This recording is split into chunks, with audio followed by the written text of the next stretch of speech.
Misconception पे आगे चल के हम थोड़ा और बात करेंगे, बट उससे पहले हम बात करते हैं स्किल वाइज परफॉर्मेंस रिपोर्ट की। अब ये एक दूसरी रिपोर्ट होती है जो हमारे लिए काफी इंपॉर्टेंट होती है। तो आप लोग क्वेश्चंस बनाने के लिए पे काम कर रहे हैं, आपको स्किल लिस्ट दी गई होगी, स्किल लिस्ट आपने देखी होगी, ब्लूप्रिंट के समय आपने स्किल्स देखी होगी।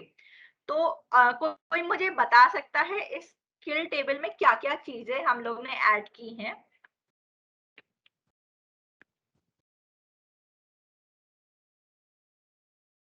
प्रमोद जी, आप एक बार कोशिश करना चाहेंगे ये टेबल पढ़ने की कि इसमें क्या क्या है?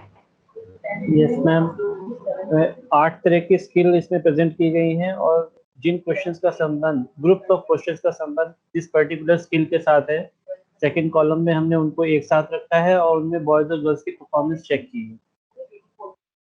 जी एकदम सही, एकदम सही। अच्छा,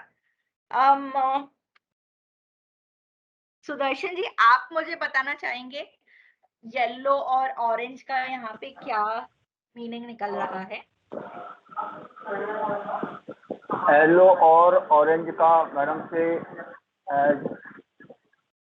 तो परफॉर्मेंस, जो बॉयज की परफॉर्मेंस है और गर्ल्स की परफॉर्मेंस है तो स्किल फर्स्ट वाले में और थर्ड वाले में वो सबसे लो है, मतलब सबसे कम परफॉर्मेंस है इन दोनों में, और ग्रीन वाले में सबसे ज्यादा वाली परफॉर्मेंस हो रही है। एकदम एकदम सही। तो हमने ऐसे ही हर सब्जेक्ट के लिए, हर क्लास के लिए एक टेबल बनता है। हम सारी स्किल जितने हमने पेपर में डाल के क्वेश्चंस बनाए होते हैं, राइट, उनको लिस्ट करते हैं। हम बताते हैं कि आपका पेपर इतने सारे क्वेश्चंस थे, 30 क्वेश्चंस थे। तो जैसे मैंने पहले skill application in daily life में लिखा हुआ है कि क्वेश्चन पेपर का क्वेश्चन नंबर 22, क्वेश्चन नंबर 26 और क्वेश्चन नंबर 29 ये पेपर में इस स्किल से आया था। फिर आगे मैंने फिर और 6 क्वेश्चन नेक्स्ट स्किल के लिए दे रखे हैं कि बेसिक शेप्स एंड ज्योमेट्री में कौन कौन से क्वेश्चन ऐड किए गए थे। ये ऐसे ही करके मैंने, ताकि अगर मैं ये एक टीचर को दूं तो टीचर को देख के समझ आएगा, उनके लिए हेल्पफुल होगा कि नहीं, ये स्किल टेबल देख के कि अच्छा ये क्वेश्चन थे उस स्किल से आए थे और उस पर परफॉर्मेंस इतनी है। बिल्कुल होगा राइट, टीचर को काफी मदद होगी कि अच्छा ओके, हम लोग के बच्चे इस तरीके से परफॉर्म कर रहे हैं। अब ये टेबल देख के मुझे पता चलता है कि बच्चे बेसिक शेप्स एंड ज्योमेट्री के क्वेश्चन और 4 अरिथमेटिक ऑपरेशन जो कि होता है addition, subtraction, multiplication and division, उस पे तो बड़ा अच्छा परफॉर्म कर ले रहे हैं। और जब मैं बोल रही हूँ बड़ा अच्छा परफॉर्म कर ले रहे हैं, तो मतलब बाकी स्किल्स के कंपैरिजन में अच्छा परफॉर्म कर ले रहे हैं।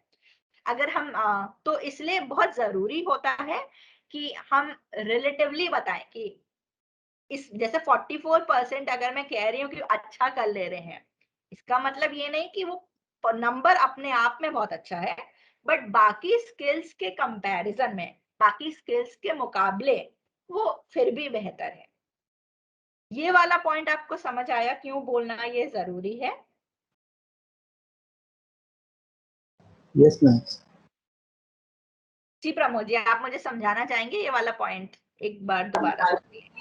दरअसल जैसे आपने बताया कि अगर हम ऐसा इस चार्ट के हिसाब से हम ये कहेंगे कि ग्रीन चार्ट में जैसे 57.9% की हम कह रहे हैं कि इतने बच्चों ने इस पर्टिकुलर स्किल के लिए इतना परफॉर्म किया है, उनका स्कोर इतना है, तो हम ये कह सकते हैं कि जो बाकी रेस्ट ऑफ द परसेंटेज है उसमें इम्प्रूवमेंट के चांसेस अभी हैं।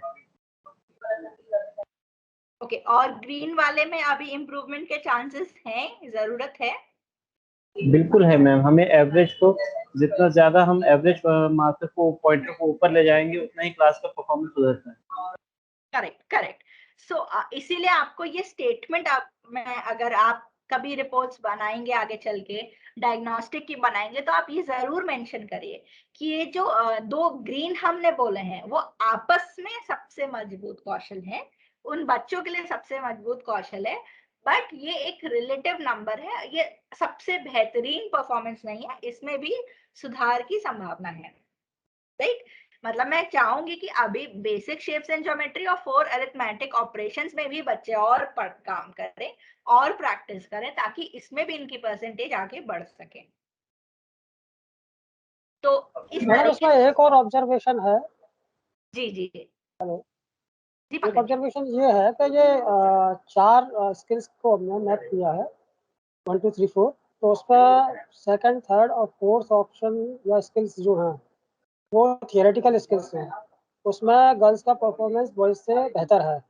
और जो एप्लीकेशन पार्ट है, फर्स्ट स्किल मतलब उसका यूज़ है उन स्किल्स का जो भी वो सीख रहे हैं क्लासरूम में, उसका डेली लाइफ में जो एप्लीकेशन है, उस मामले में बॉयज की तुलना में गर्ल्स थोड़ा सा कमतर हैं। ये भी एक ऑब्जर्वेशन है। जी एकदम आप इसके मतलब और इंटरप्रिटेशंस निकाल सकते हैं, आप कनेक्शन देख सकते हैं कि 4 अरिथमेटिक ऑपरेशंस इसमें, क्योंकि बच्चे, अगर मैं बोलूँ ये क्लास 5 की रिपोर्ट है, तो बच्चों ने स्टार्टिंग में अरिथमेटिक ऑपरेशंस बात की जाए तो सेकंड थर्ड तक काफी पूरा तरीके से सीख लिया होता है। और वहीं जो डेटा इंटरप्रिटेशन और ये एनालिसिस है, ये नई चीजें आती हैं क्लास 4th 5th में, धीरे धीरे इनको इंट्रोड्यूस कराता है। तो जो पुरानी क्लासेस जो कि सेकंड थर्ड से सीखते हुए आ रहे हैं, उसमें तो उनका स्ट्रॉन्ग स्किल्स हैं, क्योंकि वो इतने साल से उसी को पढ़ते आ रहे हैं। पर डेटा इंटरप्रिटेशन एंड एनालिसिस में कम प्रैक्टिस है, हो सकता है नई चीज है, तो इसलिए उतना इफेक्ट नहीं आ पा रहा है। तो अगर लैंग्वेज में अगर यही स्किल टेबल की बात करेंगे, तो हम लोग देखते हैं कि अगर बच्चों को वोकैबुलरी अच्छी नहीं है ना, वोकैबुलरी वाली स्किल पे परफॉर्मेंस कम है, तो आप ज्यादातर कोरिलेशन देखेंगे कि जो रीडिंग कॉम्प्रिहेंशन होती है, जहाँ पे बच्चों को पैसेजेस पैराग्राफ्स पढ़ने पड़ते हैं और अनसीन होते हैं, बच्चों ने पहले देखे नहीं होते हैं, तो उसमें भी डिफिकल्टी आती है। ये क्यों होता है? क्योंकि बच्चों को रीडिंग की आदत नहीं होती है। तो जब वो एक नया पैसेज और पैराग्राफ देखते हैं, उनके लिए कई ऐसे नए शब्द उभर के आते हैं कि उन्हें समझने में दिक्कत होती है। तो वोकैबुलरी स्ट्रांग थी, मतलब उनको शब्द की ज्ञान उतना स्ट्रांग नहीं था, जिसकी वजह से उनको रीडिंग कॉम्प्रिहेंशन में भी पढ़ने में दिक्कत आ रही है। तो मैम एक डाउट था मेरा। जी मैम ये पहले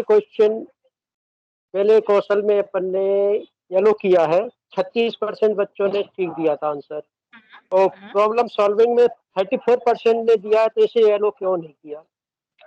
तो ये ना एवरेज परफॉर्मेंस के बेसिस पे हाईलाइट होता है। तो अगर आप देखें तो 34 है, पर दूसरा साइड है 38, जी। है ना। सो अच्छा, दोनों का एवरेज निकाला है, बॉयज और गर्ल्स का मिक्स करके, ठीक है।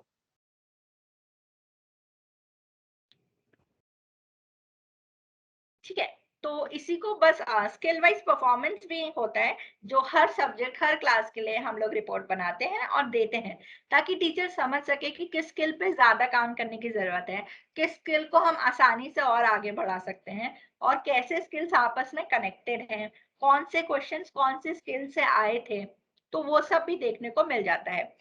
दूसरी चीज आपने स्टार्टिंग में पूछी थी कि मैकेनिकल अंडरस्टैंडिंग और एप्लीकेशन क्वेश्चंस, राइट। तो वो स्किल वाइज परफॉर्मेंस रिपोर्ट और ये आपका क्वेश्चन वाइज परफॉर्मेंस रिपोर्ट देखकर समझ आ जाता है क्वेश्चंस के टाइप, कि हम किस तरीके से आगे क्वेश्चंस को समझ पाए हैं कि नहीं। तो क्वेश्चंस अगर आप देखेंगे इसको, कि ये बेसिकली मैकेनिकल क्वेश्चंस है, पर बच्चे ज्यादातर समझ पा रहे हैं, पर उसमें मिसकंसेप्शन है। तो इसी तरह आपको पता होगा कि कौन सा क्वेश्चन किस स्किल से आ रहा है, और क्वेश्चन देख के आपको समझ आ जाएगा कि मैकेनिकल अंडरस्टैंडिंग और एप्लीकेशन क्वेश्चन है, तो आप उसको समझ पाएंगे कि आपका बच्चा कैसे परफॉर्म कर रहा है और कौन सी स्किल में क्या परफॉर्मेंस आ रही है। उसके लिए भी आप एक बेसिकली जैसे कि आपके पास क्वेश्चंस, आप क्वेश्चंस का डिस्ट्रीब्यूशन लगा देंगे तो सेम आप जनरेट कर सकते हैं एक टेबल। हम मतलब वो जनरेट करते हैं, पर स्किल वाइज परफॉर्मेंस रिपोर्ट का एक छोटा पार्ट होता है।